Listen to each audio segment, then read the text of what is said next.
এই বছর যে ধরাটা খাইছি এরকম কখনো ধরা খাইনি।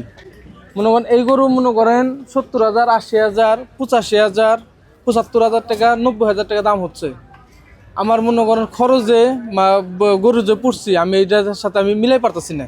গাবতলি রেখা যদি মনে করেন যদি 10 লক্ষ টাকা যদি আমার মতো পোলা যদি লস দেওয়া চলে যাই আমি, তখন তো আমার তো অবশ্যই আমি গাবতলিতে মনে করেন কান্দে চলে যাইতে হইব। আমি কুষ্টিয়ার থেকে 16টা গরু আনছিলাম, এখনো আছে মনে করেন 2, 4, 6টা গরু আছে। আমি এই 6টা গরু হবে মনে করেন ফেরত নেওয়া যাওয়ার চিন্তা ভাবনা করছি। না, সম্পূর্ণ লস, প্রত্যেকটা গরু তো লস, বহুত টাকা লস। ওই সামনে বছর যে ব্যবসা করবো এই কোনো মানসিকতা, এই মন মানসিকতা নাই আমাদের।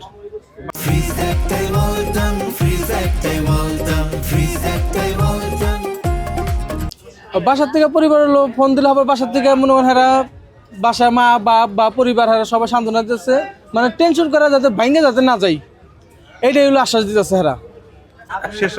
ভাই এটা তো মনে করেন বলার মতো কোনো ভাষা নাই কেই। মানে হপায় গরু মনে করেন মাগনা দিয়া যায় বা কান্না করি, বসে বসে কান্না করার মতো অবস্থা। এই গরুর যে পড়ছি বাসায় থাই রাইখে বা দেশের গ্রামে রাইখা কুষ্টিয়া রাইখা যে পালন করছি, মানে হয় না, মিলে না।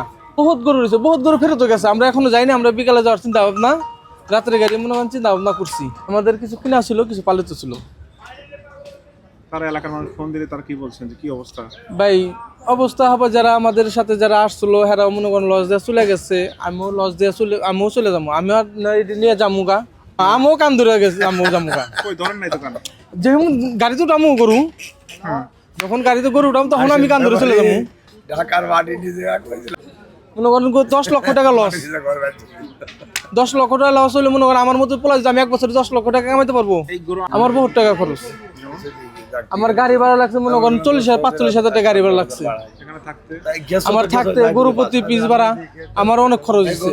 আমার মনে করেন 4-5টা রাখা লাগছে, প্রত্যেকটা রাখালে 1,000 টাকা রোজ দন লাগছে। বাথরুম করবার 20 টাকা, খাওয়ান খরচ বেশি, জায়গা ভাড়া বেশি, সবকিছু বেশি।